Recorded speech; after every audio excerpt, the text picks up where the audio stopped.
The golden sun sets on your back as you rest, and when you rise, you stretch forth your arms, broad, dark, like the night, like the king you were born to be. When you step out into a world that wants you to fail, remind them of your existence, that you were designed to excel at anything you put your hands into. Believe that the path laid before you is paved in gold. Walk along it with a posture to win. Believe that the brothers beside you are not your competition. Help raise them up. They are your friends. Don't forget your destiny that was forwarded in your existence, leading you to this moment, this moves complex life that you all call setbacks will soon become your testimony. I'm sorry that there's a sour taste in the mouths of those that don't understand you. I apologize on behalf of the ones that refuse to see your greatness, your value. I regret to inform you that your brightest of days may come in the form of confusion and chaos, but remember that you are royalty.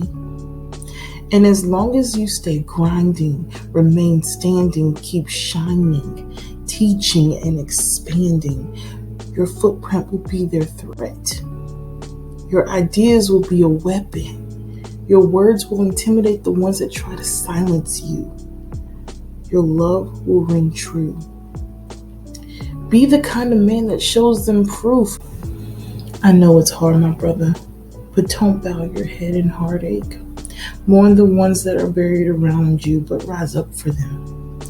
For you are the last of a dying breed. You are the legacy of a premium seed. Don't blend in like the colors of the wind. Be bold like the colors of your kin and those that witnessed your birth. Don't fear the ones that wish you dead, but don't hide behind the lies to get ahead. Don't wish away your story and scars. Don't give in to gravity. Instead, shoot for the stars. But be successful even when you slumber. Be intelligent even in moments of simplicity. Be brave even when fear has run rampant through your chest. Be strong even when you find yourself at your weakest point. Be kind even when you have been insulted and cursed. Be revolutionary even when you find it easy to follow suit. Be extraordinary because you are rare, because you are black, because you are treasure, because you are a king. Lead us, we need you. Protect us, we depend on you. Love us, we believe in you. Hold us, we are reaching for you. Be our heroes in a time of darkness. Be the found one among the lost ones. Keep your head high, launch deep into your dreams. Go beyond the sky. Do it for the last ones. Do it for the black boy in you that wants to cry. Do it for the ones who want you to die. But most importantly, do it for self. Do it for I.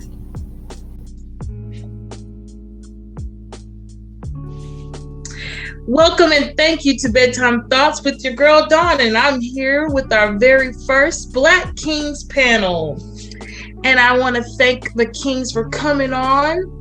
I want to introduce you to our Kings, and we're going to be talking today about Black men and mental health. First, we have here in our top corner, we have Darnell Johnson, a 27-year-old single restaurant manager.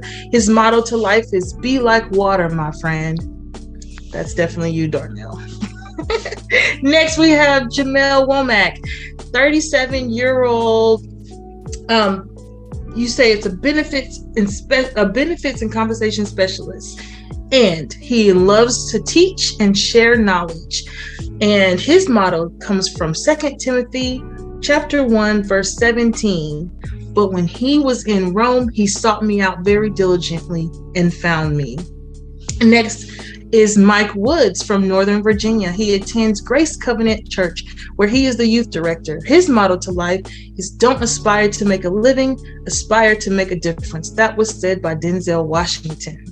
Then we have Jonathan Parker. He's a 38-year-old single deacon. His motto to life is keep focused and keep moving. And last but definitely not least, we have Malik Yarber. He's a husband, a father, and a poet.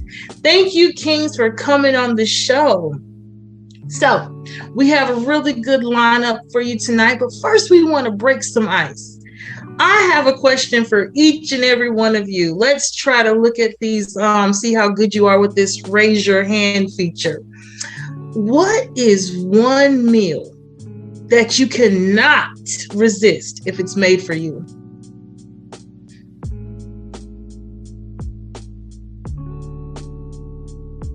Darnell. Steak and cheese sub. Okay. Okay. Onions and peppers and everything? Nah, just less tomato mayonnaise.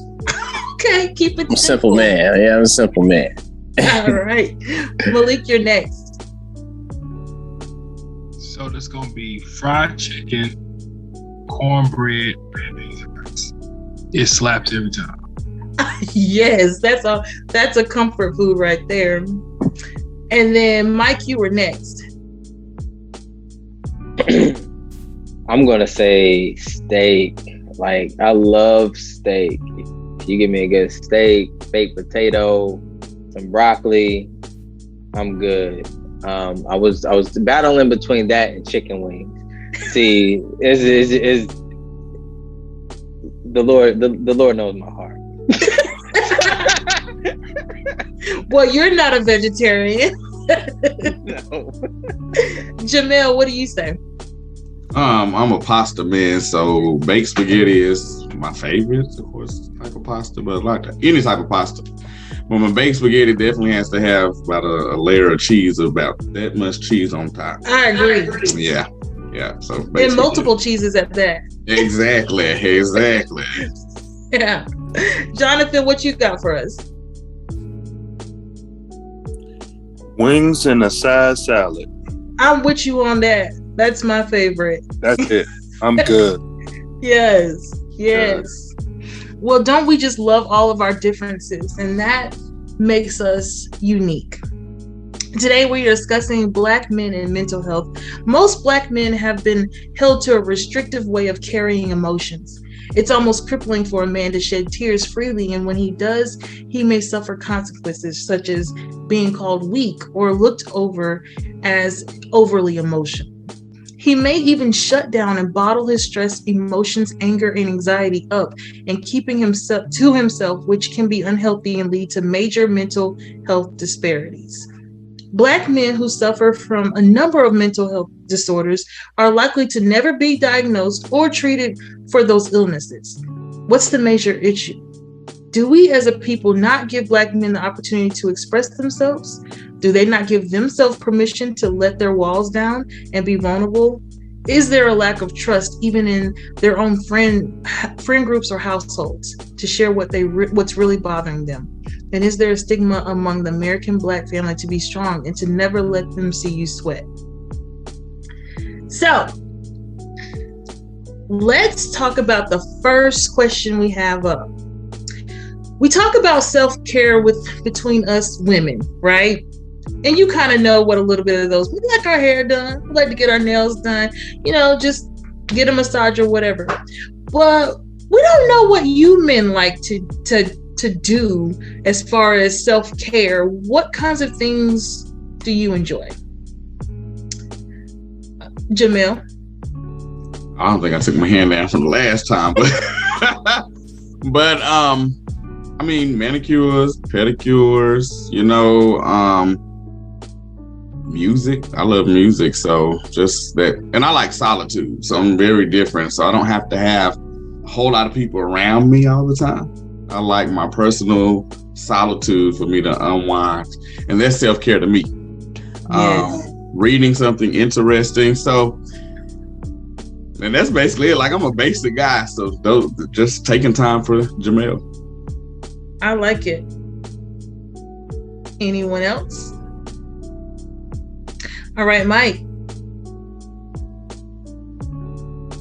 So I think for me, mine is I definitely like because the feet is the pedicure. Yeah. See, I went in there one time and got that back little massage thing popping. Hey, I was like, yo, why don't I do this more often? And I got a massage. I like working out. And yeah, I'm a foodie, so I also go to different places to eat. So man, that's kind of my thing. What I like to do, like when it's like really self-care for Mike, I do like to hang out with friends. I'm an extrovert, but I like to really, when I really have to focus on myself, I'm like, man, let me just go and relax. So I do one of those things. Awesome. Darnell, you're up. Self-care for me is just any type of cleaning up in general. Like the room, the car, just anything. So when I come back to that space, it just no clutter. You know what I'm saying? It just feels like I can really relax. Like the prep for the relax. Yeah, that's self-care for me. Wow. Yeah. All right. I haven't gotten so far as clean. I ain't got that clean to get a manicure yet, but cleaning up. That's a whole other level. That's a whole other yeah, level. I'm working on it. All right, Malik. I say self-care for me is getting some wings and watching a basketball game. Simple. Just simple, yes. Jonathan, you have something for us? Let's see. Let me go with the gym. Watching a movie. Just chilling. Depends on what type of day I'm having. I have a friend that I just, dump on, so to speak. I do that. Yeah. Depends on what type of day I'm having. If I'm having like a rough day, I just dump on her, But if I'm having a better day, I just hit the gym and just work all that tension, Okay. Be on the sticks. Yes. I thought y'all were going to say video games. Yeah, it's a good stress reliever for me. I can't speak for anybody else. For me. Yeah. All right. Our next one is, can you remember a time when you felt you personally were not in a good mental headspace? Share a brief moment with us. And this could be your childhood. This could be something in your adult life. It could be something that happened last week. Just sometime that you felt like you were just personally not doing good. And if you'd like to share that time with us. All right, Malik. Well, so when I was 19, I had I wouldn't say a mental health breakdown, but I definitely dealt with major depression, dealt with thoughts of suicide. It's crazy because when you deal with that, you don't even realize how bad it is until you look at your Google search history and you're looking up the easiest ways to commit suicide. And you're like, wait, this isn't normal. But like you started out saying, like as a guy, you don't really have a lot of people to talk about. And now it's different. The mental health space is different now. We're talking about over 10 years ago. It really wasn't a cool thing as a guy, 2010, 2011 to be like, hey, you want to talk about mental health, dealing with stuff? Nah, nobody want to hear that. Wow. That's a really young age to have to deal with all of that. Yeah, but honestly, I feel like that was like that was the big avalanche after a snowball that had been falling from a hill for years. Like, I feel like I was dealing with depression for years, and it was first semester in seminary and just dealing with a lot of things in my family. And on top of the fact, dealing with being depressed for years. All right, Mike, what would you like to share? Yeah, I would say mine kind of like picked up in 2020 with all the quarantine. I used to think like, okay, man, a lot of people talking about mental health, but I never really personally dealt with it. And I had a situation that rose up where I started realizing like, man, I wasn't going to work, and I was like, oh man, I'm just not feeling well. But then after a while, like I started really thinking like, no, bro, actually you're feeling fine, like health wise, like you mentally just can't deal with people right now. Like I'm like, I never experienced that before. So for me, it was like, man, I don't want to be around people. I don't want to talk. And I was like, oh, I'm sad. And I was like, I don't think I ever really said that out loud. I was like, I'm sad right now. This is interesting. I'm like, wow. And you know, thankfully I had already started seeing a therapist at that time, and where I was like, yeah, like this will happen this week. And she was like, okay, let's talk about that. And I'm like, man, I don't think I ever really like sat down with anyone to really talk about that. And thankfully, man, I had some really great brothers and mentors who just, hey man, like, yo, let's talk about it, bro. What do you want to do? How can I support you and through this time? And it was a blessing that I had like people in my corner like that to like kind of take me through, you know, that process, or walk with me through that process, I should say, and just comfort me. So that was good, because I was like, man, I didn't know, like, because I didn't know what depression or anxiety felt like. So for me, I thought it was just like, oh, okay, man, maybe you just didn't get enough sleep last night. You'll be all right. And I was like, I'm trying to push through. And then it's like, I see people, I'm like, yeah, nah, this ain't it. I'm about to go home. And I'm like, what is this? Like, normally I'm an extrovert, and talking is like, it just wasn't it. It wasn't the day, but it helped me out in the long run to where like I am now. So. Awesome. It's good to have that support. Jamel? Sure. So around the same time for me, about early 20s, dealt with similar. And mine was more so at that time not feeling, and I was in church heavy too. I was in church very heavy at that time, and just still not feeling like I had anybody to talk to. I was 20, 21, 22, working a job. At the time, my mom was going through some things, so I had to take care of her.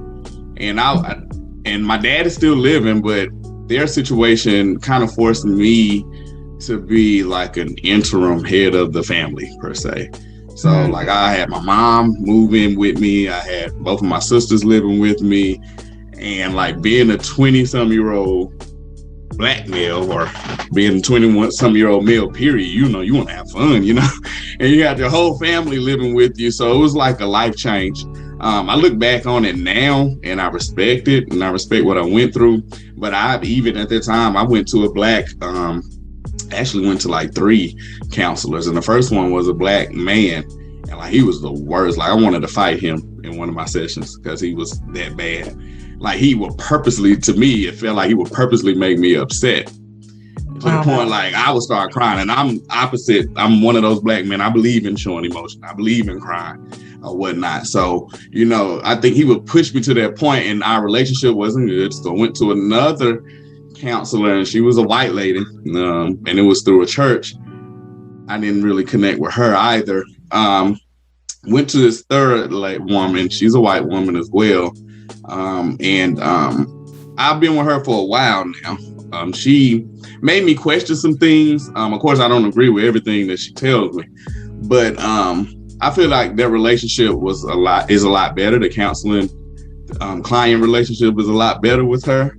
Even though there are things she tried to tell me that I don't agree with, but other than that, you know, it's that space where I can go to and talk to her. And I've been dealing with her for about 10 years now. It's been about almost a decade. So it's good to find that one counselor that you like going to, because not even just being black male, being black, period, there was stigmatism with us seeking professional help in our community. So yeah, that's my experience.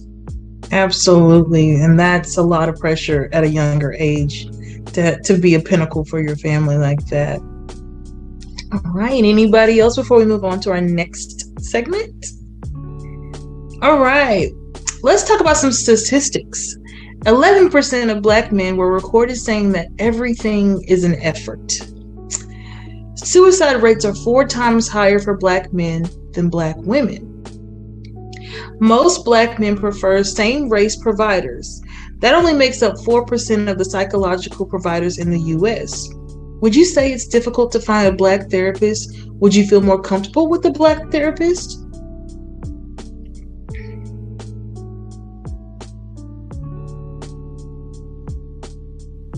Yes and yes. Yeah. And I mean, I would say yes to as well. Jonathan? I say yes because it's always important to have someone that understands what you're going through. And looking in my search for a counselor, I look for someone that's a believer also. I mean, I'm sure that some of them could have some good points, but certain things that we do in our faith, they will not understand. So I didn't want to proverbially eat the meat and throw away the bones for mostly everything they saying. You know what I mean? Mm-hmm. I just prefer it to be someone that's a believer. Absolutely. A believer and same race. It helps because if you have somebody in the same struggle, they sort of give you better ways of working through it because they've been, you know. Absolutely. Darnell?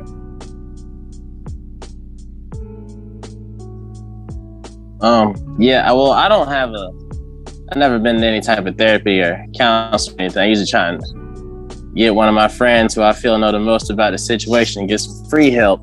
But with that being said, I don't even tend to ask my white friends advice about the things I'm going through. Not that all white people don't know what I'm going through. There's even some Black people that I wouldn't go to every problem with. But yeah, race definitely matters for sure. For sure. Yeah. Jamil?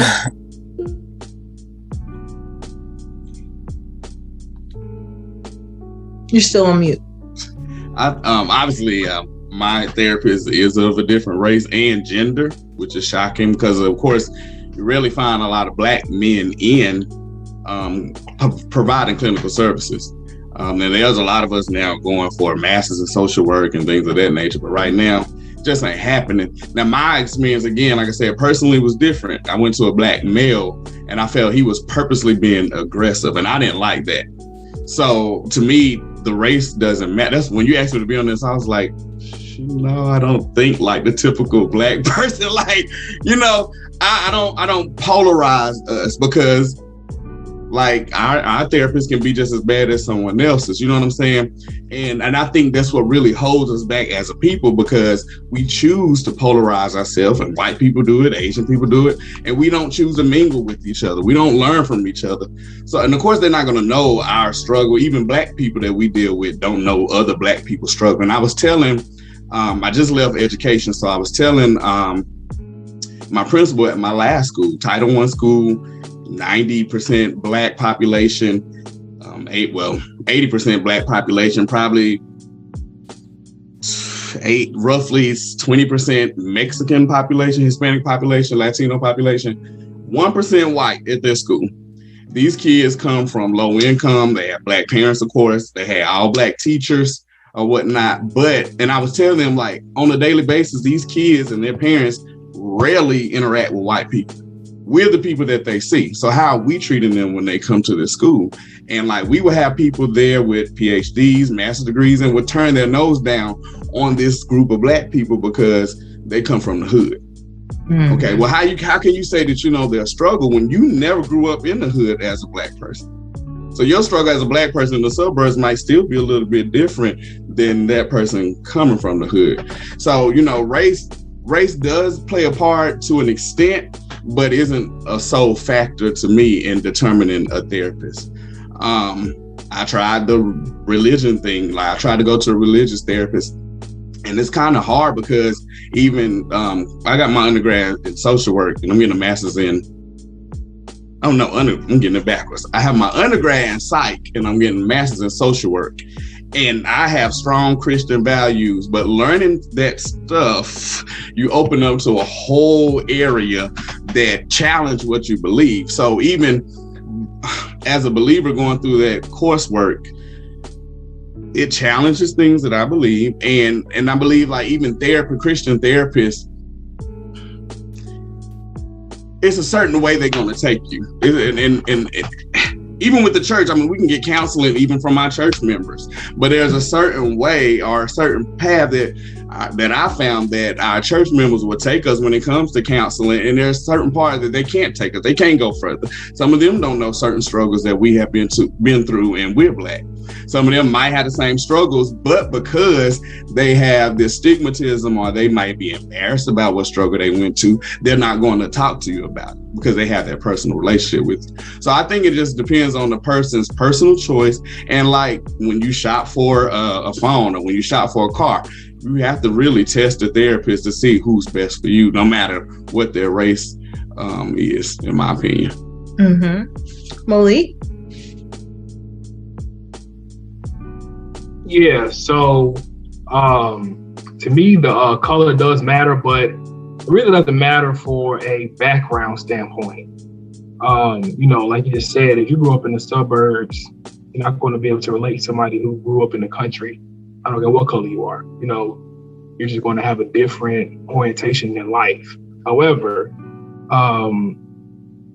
representation matters, and that's okay. People who speak Spanish are more comfortable with Spanish-speaking providers, period. Whether they come from Cuba, Mexico, if their provider speaks Spanish, they're going to be more comfortable with that person. That's just human nature. If it's somebody who looks more like you, from a subconscious standpoint, you're already going to be more open to that person than you would have if someone who doesn't look like you, regardless of their background. But like, as far as the background, yeah, I'm not going to anybody for their background. I'm going to somebody because they are licensed clinical social worker, licensed professional counselor, or they're licensed to practice psychology.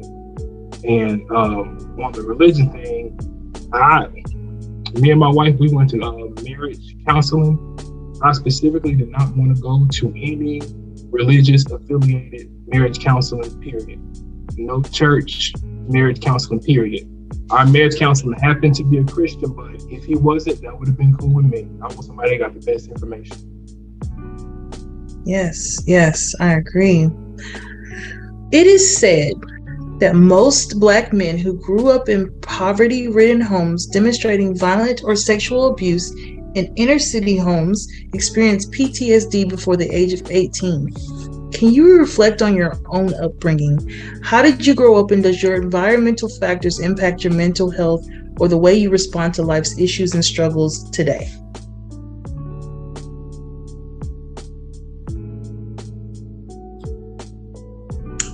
Jonathan.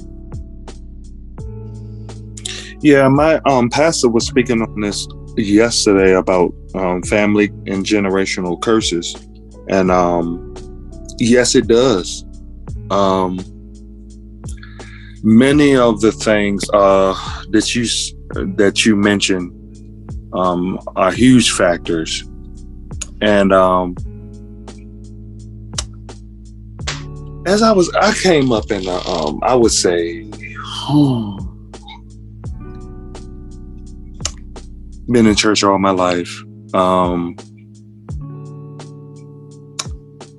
I think I grew up with both parents.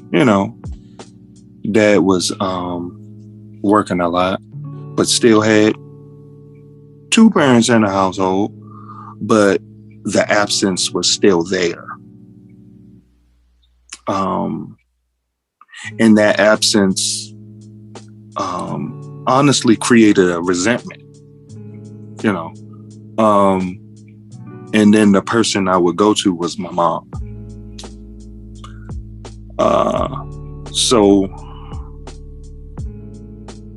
So that was a tough thing to get through. And it's like my dad didn't really know us. So like if someone says something about us, he would just jump on their side and stuff coming up. It was wild because he didn't know us like that.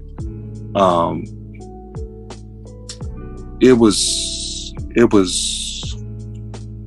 was crazy. But I would say that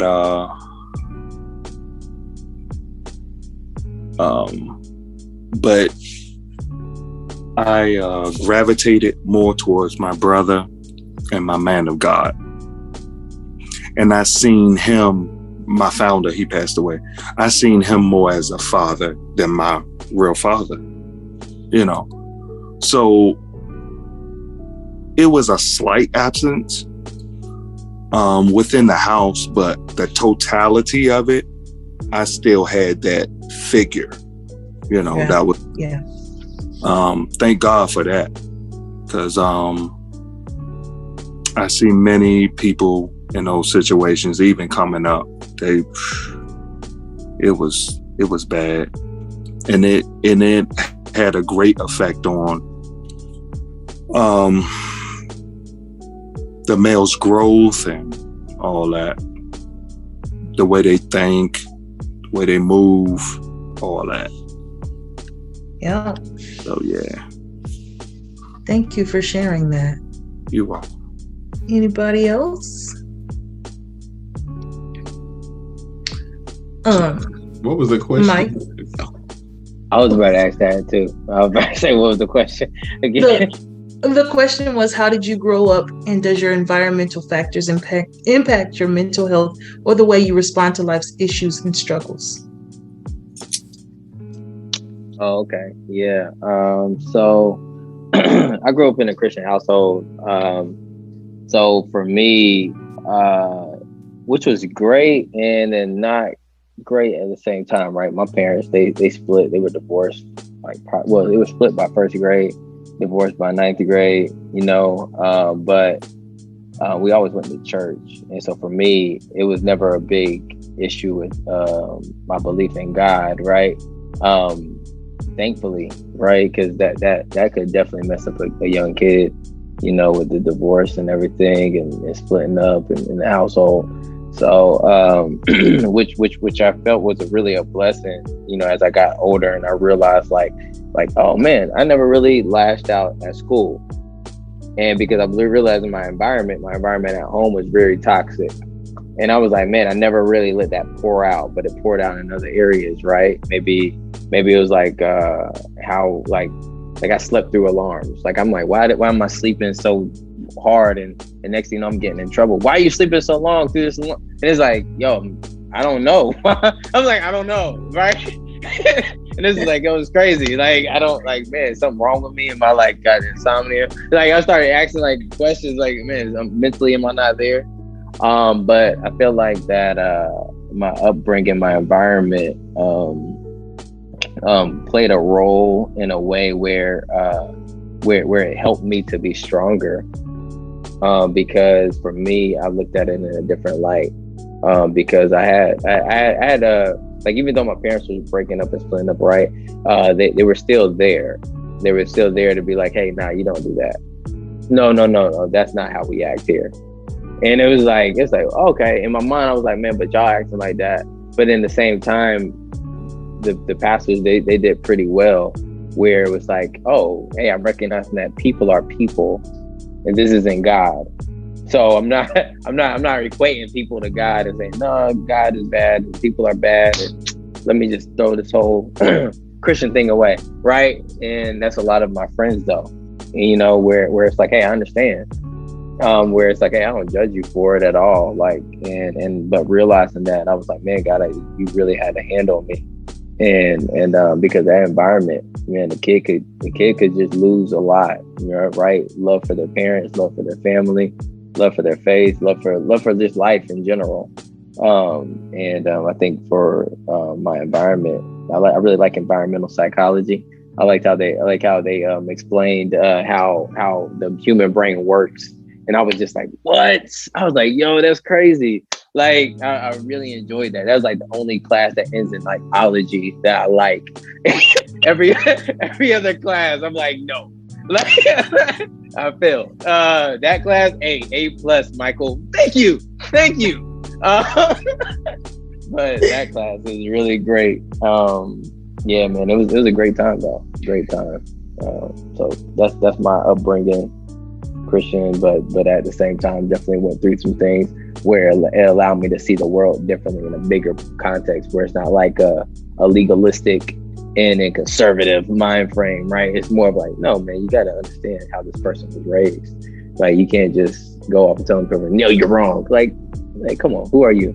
it's like love that person, hear that person out. So that helped me out. Absolutely. Jamel? So I was raised more in household that was nowhere near sanctified, but my dad, my stepdad, he took care of me since I was 6 months old. But he deals with alcoholism. He worked, always had a job, took care of us. Him and my mom was married up until, they're still married. They separated back in 2011, 2012, something like that.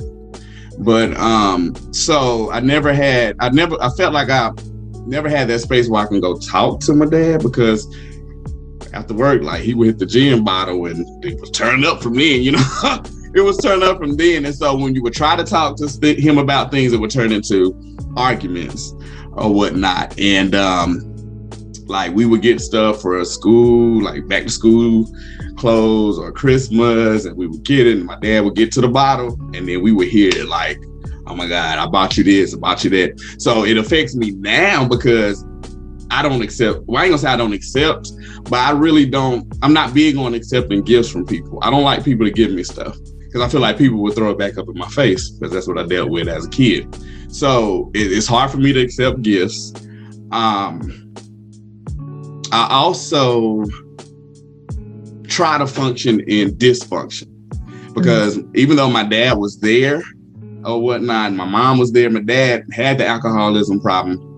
My mom, she's more so like timid, laid back. She was more so that submissive wife.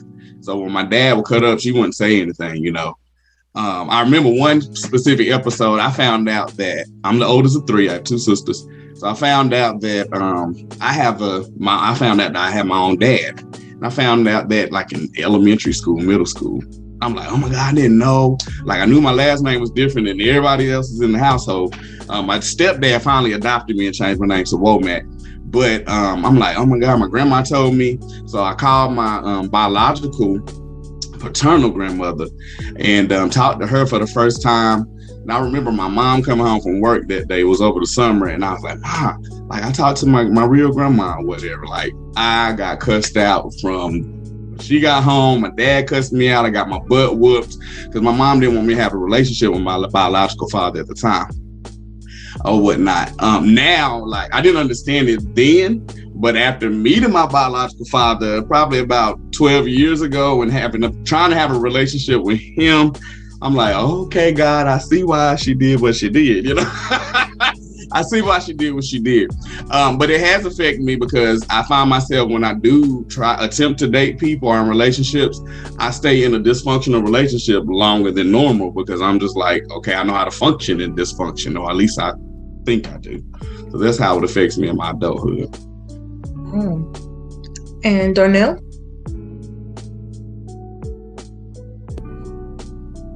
All right, so I'm the fourth out of 10 kids.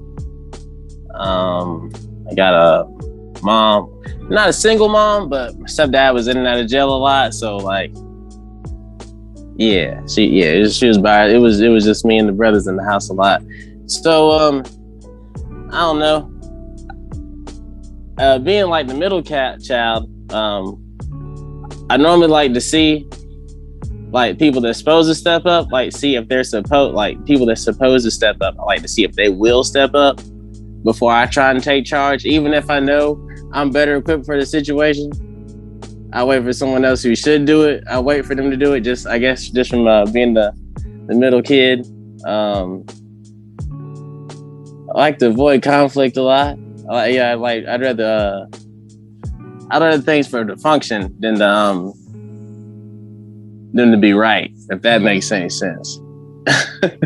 that really affects me. And then as far as just having so many siblings, I got a brother for this and I got a brother for that, and then my little sister, she does that. Still, like, in relationships, it's kind of hard to, like, oh, she really wants me to go to her for all of that. Because just growing up, I've always had options. It's really just holding in my option, or, choosing one option every time. That's the thing I'm learning as I get older. That's how things affect me. Yeah. So now we're flipping over to our last segment of the panel. These are questions that came in from other women, from women who wanted to ask men about mental health. We're going to start with the workplace. Are you, as a black man, the minority in your workplace? If so, do you find that you have to wear a disguise, so to speak, in order to protect your mental health?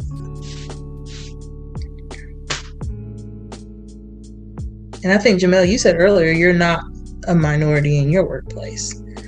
Well, you weren't at school. Wow, the first school I taught at was majority black, so we had a lot of black staff. But I was switched or transferred to another school back in October, and it is different culturally. So I was the only. I just stopped teaching today. Today was my last day. I start my new job Monday, but it was different. I was the only black male teacher on staff. We had a few black female teachers, but they honestly, I don't know, it's because of the racial tension in our country now, or everybody want to be extra sensitive, but like they embraced me, they helped me. Now sometimes I think they would help me a little too much, like I didn't know what I was doing, but and I was like, well, no, but I was really embraced by the parents. And when I first got there, though, I thought that like some of the parents would try to, like one little girl, she withdrew to go to do homeschool, and I thought it was because I was black, but actually, when I talked to her mom said that it was because she was homeschooled the year before, and honestly, she was academically ahead where North Carolina required them to be in 5th grade. So I took it what it was. I wasn't gonna argue anything, but I can't say at first it was different, because elementary school I went to a majority black school, middle school majority black, high school majority black, college majority black. The first elementary school I taught at was majority black. So being around a lot of white people at this job, it was different. But I can't say I was embraced, but I think they were still kind of walking on eggshells too. But then too, when they found out, like some of them, when they found out I'm more so like a black conservative per se, I have a lot of conservative views, I was kind of embraced a little better too. So it all just depends. I don't know. I guess because everybody's scared to be considered or labeled racist these days. I don't know. Yeah. Nobody likes that label. Now I can't say working at. Well, I didn't have to deal with many behaviors at the new school because of the social economic background. So a lot of those kids came on grade level, above grade level. Now my other school, I taught 4th grade there. 70 to 80%, probably 90% of my students were on kindergarten through 1st grade read levels. Wow. Yeah. So, it was different there in the behaviors, a lot of undiagnosed mental health issues. So I felt like even though being at a school where there was a majority black population, I was still that black male to handle these black boys. You know what I'm saying? It was like 5 black male teachers there, but we were the ones that I was always called for behavior issues. Can you handle this little boy? Can you do that? So it's a lot in the workplace. Anybody else want to share before we move on to our next question? All right. Next question is, do you feel that as a black man, you have to work harder to be successful, and why? Malik? Yes, and yes. I don't know why.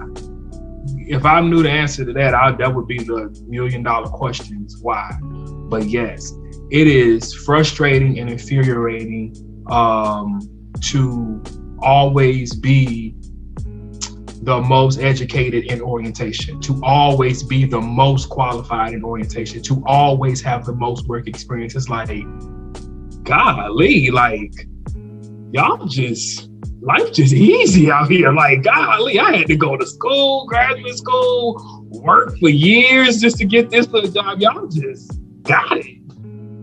Okay, I'm not hating. I'm just kind of envious. Like, how did you get this job? You know, it's just very, you know, when I worked at DSS, it was very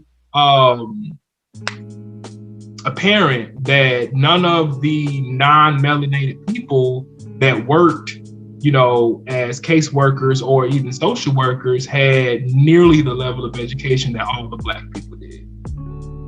You know, and it was just obvious. It was obvious. And it was, every job I've ever worked on it's been the same way. And it's just like, come on now. We ain't just making this up now. And I mean, the numbers and stats go with it. You know, like, I'm not a woman, but Black women, most educated group of people in the country, yet lowest wealth holders. So it's, come on, like, we ain't just making this stuff up, you know. And most Black men that are, you know, what, you know, America would consider highly educated are not high wage earners. Most of the Black men that are high wage earners are working jobs in engineering and in trucking and in transportation and things like that. And there's nothing wrong with that. That's awesome. My dad's a truck driver. He makes good money too. But, you know, when you do the right thing, when you do what they told you to do, when you go to school, you get the grades, you get the degree, you work the job, making, you know, a little bit of money for some years to get you some work experience, but you still getting the same results as people who just graduated from college and worked at Walmart for 3 or 4 years. It's like, oh, this don't feel fair. But I don't know why. Well, we know why, but that's just speculation. Right. Mike, what do you have to say? Yeah, no, I agree. I agree for sure. We have to work. I believe we have to work harder. Kind of similar to the last question, but also like kind of tying it in. Like, I don't work in a minority. I'm not a minority at my job. It's kind of like mixed. I'm a government contractor, so I do IT system engineering, right? But however, every Black person, we carry ourselves differently though. We still carry ourselves in a way where it's like, hey, yeah, how you doing, right? And granted, even though we have to work harder, something that gives me peace about that working harder. I started my own business, right? So I have my own IT government contracting company. I cut out the middleman. I'm tired of the person saying, hey, how much you're going to pay me? I'll pay myself this, right? So I figured out how to do that. But even in between those areas of doing that, I had to figure out, okay, God, how are you going to propel me, right? Where's my identity at, right? Because a lot of times, man, the world's going to fluctuate, man. One day they with Black people, you know, oh my God, so much stuff is happening to you guys. We love you. And then after the fad dies down, we right back on the low part of the totem pole, right? And it's like, look, I ain't got time for that, man. Let me get my identity here in Christ. And then, hey, as I'm working, I know exactly how the world works. I know that, hey, you're going to look at me as a Black man that, hey, man, you're just trying to make some money. Yeah, but ain't you trying to make money too? But it's, and then I'm still trying to force, and then I still try to work, and you know, hard. But I work hard. What's hard for Mike? I don't work hard. What's hard for what for their standards, right? So if I like this quote or this interview some guy had with Michael Jordan, where he was like, man, you were the greatest basketball player ever. How did you do it? He said, man, so many people thought like I was competing against everyone else. He said, no, I went out there and competed against myself. What's the best that I could do? What could I do? What could I jump and do? How could I defend? How could I shoot better? How could I play better offense? He said, that was all about me. He said, I never competed and said, oh, let me look at the other person. They doing this. I'm like, man, that's that same energy I want to keep, and that's like kind of my motto, where I say, hey, don't aspire to make a living, aspire to make a difference. Because when you make a difference, you're making a difference first for yourself and then those people around you. And that's the same thing what Jesus did. He made a difference for, hey, what? Him? And then, hey, he came for all of us. So that's my big thing for it. Great. You have to add to that, Darnell.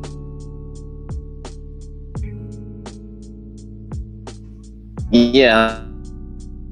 I definitely have to work harder to get to the same spots as other groups, but first reaction is always to say it's always racism, but I also feel another factor of it is like a lack of community or relationships. Like if you don't have that hookup, you can't just walk in that door. So now I put it upon myself to remember all these black faces and all these black names and be useful to, my fellow black man, you know what I'm saying? So wherever I go, building that community, for my little brothers or, just all the people around me. That's great. Well, we're going to move over to relationships, guys. Would you say that you have at least 1 to 2 close individuals you feel like you can be vulnerable with and not feel judged? I think Jonathan had alluded to this earlier, having somebody you can just dump on. Who wants to share? Yeah. Go ahead. Oh, I'm sorry. I was supposed to raise my hand. My bad, y'all. You're okay. I thought that was a cue or something. But no, yeah, I have one person I could just, she's a friend, but she don't know anybody, she's not connected to anybody around me, not church-wise or anything. It's just somebody that I ran across. And Darnell, yes, she's free. But it's somebody that came across. She just got her degree in counseling or something. So I just talk to her every now and then, just check in every now and then. It's not like an everyday thing, just every now and then. My bad, my phone going dead. But so I just check in with her every now and then. The other person is, I would say, my man of God. I just check in with him, just if I have anything I want to talk about, I just talk to him. He's like maybe in his 50s, so he been there, he's pretty wise. If he don't have an answer, he'll get back with me, those 2 people. That's good. Mike? Yeah, discipleship is really big in my church. So where I have like maybe 5 guys, maybe a little bit more. But it's really, really a blessing because I realize, a lot of people don't have that, especially black men, especially people that who are Christians, even Christians, right? Like when I talk to sometimes my other Christian friends, they were like, "Oh, man, you talk to people?" And I'm like, "Yeah, like you don't do this." But yeah, like it's not that common, right? But discipleship is really important. And I got 2 people, definitely 2 people. I got more than 2 people, but I definitely got 2 people. But I really like people who challenge my thoughts, who completely think opposite, and sometimes they stick knives into my heart. Where I'll be like, God, can you be a little softer? But then after they're done, I'm like, I mean, he was right though, but like, golly. And he was like, brother, I didn't mean to be hard on you, but I feel like he wouldn't hurt me if I would have said it nice. I'm like, You know what? You're probably right. You're probably right, actually, because that could be hard headed. But that's the relationship we built. And then it obviously didn't start there, right? You got to build there. But yeah, discipleship's really big, and I think that's one of the key things. Man, what does discipleship look like to you? And is it a mirror reflection of what biblical discipleship looks like, right? Paul to Timothy, Peter to John, everybody, right? Like, so especially disciples of Jesus, right? So, but that's the pinnacle. But but yeah. So, what does it look like? Yeah, Jamil. Sure. So I do have a good friend that I can confide in her. I had an aunt that passed in 2016 that I was very close to, very, very, very close. Like I could talk to her about things that I couldn't talk to my parents about. Or I felt I couldn't talk to my parents about. So just having that. But what I do lack is having male friends that I can dump out with. And even with the friends that I do, two females, even with them two that I do try to dump out with, I still find myself governing what I tell them, simply because I know Darnell mentioned he was the middle child, something like that. And I think birth order is important on how we act. So I'm the oldest, so a lot of people expect me to take charge. No, nothing bothers Jamel. Like, you don't let anything bother you. We don't see you sweat. Oh yeah, I do. You just don't see me at the house doing it, or I might not tell you everything. So even though I feel like I can dump on them, and I just got mad at both of them probably about 2 weeks ago, because I had something I wanted to talk to them about. And that particular day, I felt like they was just busy. I called them. We were still on the phone for 2 minutes. Felt like I couldn't get it out. I'm gonna call you back, Jamel. Didn't hear back from him. So I told him, you know what? For the next 4 weeks, I don't want to hear none of y'all problems. None of it, because you didn't allow me to dump. So there's consequences. Exactly. but yeah, as far as like now, I do have those two friends that I can dump things on and talk to them about things. But because they look at me as like that go-to person, because they come to me a lot, I just feel like there's still some type of, not necessarily judgment, but I guess I can say judgment. Some type of feeling of judgment there, like I can't share everything with them. So there's a barrier. I get that. Malik? I got two people. Number one, I got my wife. My wife, when I come home from work, she gets a soliloquy of everything that happened that day. All the people that pissed me off, all of the people that I wanted to go off on, all the people that I did go off on. She gets to hear about it all, the good, the bad, happy, and the sad. I know sometimes, probably about a good hour and 45 minutes into my monologue, I see her looking like, listen here, Rachel, so I need to take a shower. The baby is crying. Are you gonna keep going, or are you gonna follow me into this bathroom? What you gonna do? And then I also got a homeboy that we've been hanging since college. I talk to him every single day. Nothing I can't tell him, nothing I don't tell him. Nobody I ever argued with more, nobody I ever cursed out more, nobody's ever cursed me out more. But that's just our dynamic, our relationship. But that's somebody outside of my wife that I can be completely unguarded with. And if you pick up the phone and I'm like, look, I don't need you to say nothing, but listen. I'm pretty sure he probably had me on mute and he's sitting there playing Halo, but he listened. And I'll do the same thing to him. So that's just. Well, my upbringing is very difficult because honestly, my wife and my good friend from college are probably my only two like close relationships that like I in a healthy way nurture consistently, which is not a good thing, but those are my two people right now. But I'm trying to get better at that, getting multiple relationships that I can nurture in a healthy way. Absolutely. I totally understand the bathroom thing. I don't even have to ask. He's going to follow me. He's got to get it out. He's got to get it out. Got to get it off your chest. And that's why you said yes. You said yes to hear about my problems and hear about my day. Yes, married him and all his issues. Mm-hmm. All right. So, when faced with adversity that can cause mental strain, how do you handle it? Do you want space? Do you want someone to talk to? Do you avoid it in hopes that it will go away? Do you pray about it and ask God to give you wisdom on the matter? Or do you confront it head on and take action?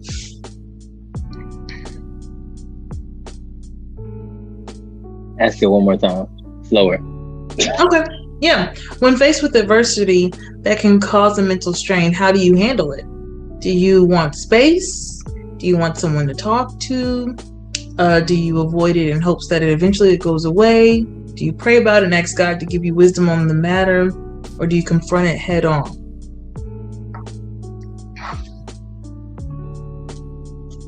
All right, Mike.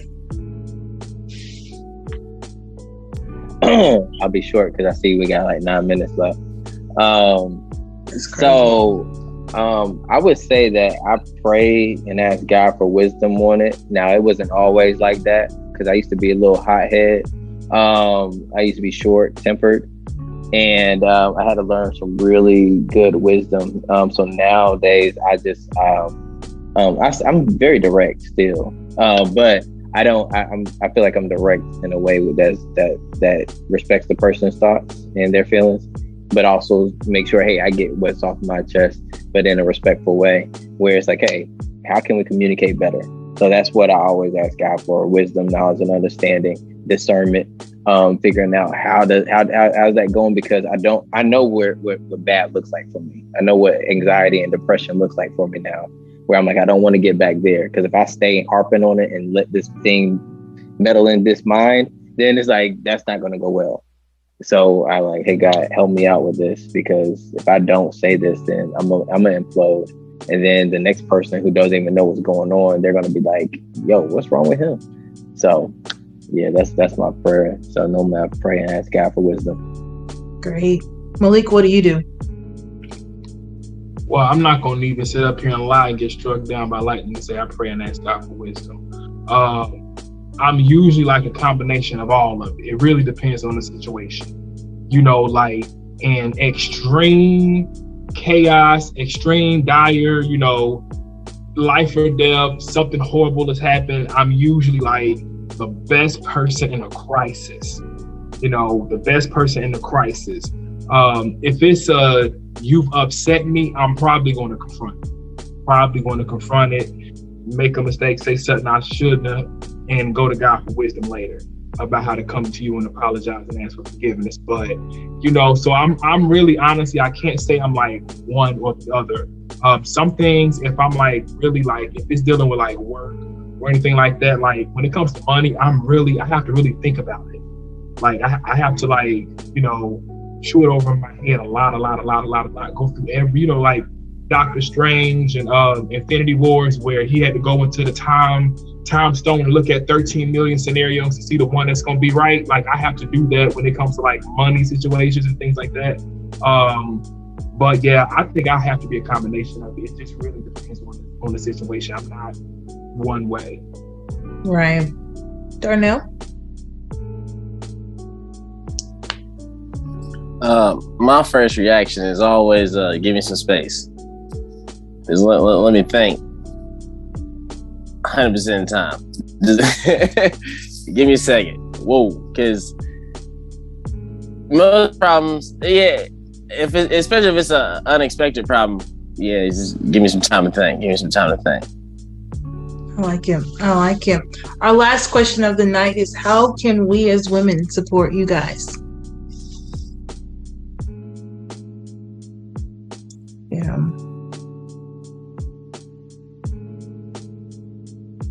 All right, Malik.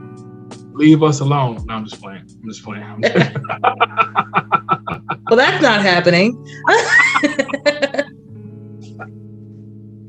I think really y'all just keep doing you. You know, allow us to stay in grace. You know, to be imperfect and to deal with our emotions. You know, like I know, like I've heard I got 4 sisters. like Darnell, I come from a big family. There's 7 of us. You know, my mama had a tribe, and I got a bunch of cousins, a bunch of aunts and things like that. And I've heard women say so many negative things, like just perpetrating negative stereotypes about men showing their emotion. But I hate to say, but they don't realize that they are creating these men void of emotions when they get older that they can't be in relationships with.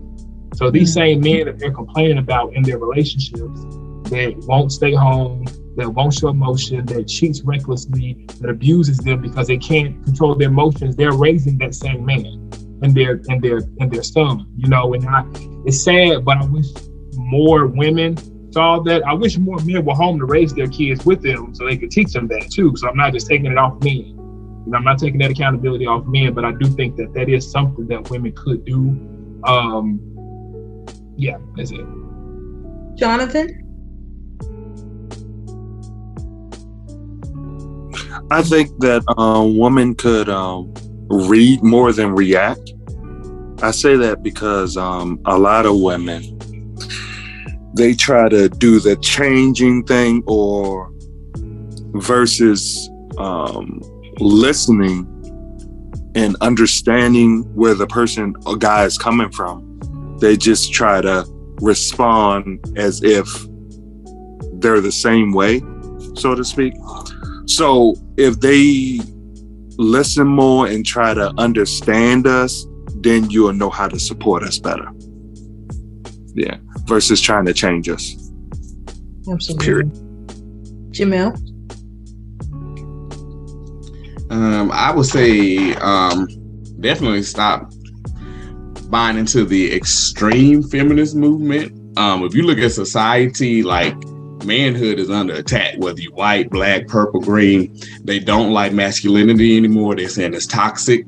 They're saying that it's not necessary. They're basically trying to demasculinize the man. And I feel like women today, you hear women say, I can do anything a man can do, which I respect that, you know what I'm saying? But don't buy into the extreme feminism. Yeah, I don't believe that. I'm not gonna go outside and cut grass. I'm just not. Right. Yeah. And then I think it was Malik. Malik said a lot I agree with, teach your son to. Now, again, I didn't listen to my parents when I was growing up as far as showing emotion. I'm, even as a 37-year-old man, if I'm going to cry, I'm going to cry. I don't care who around, who what.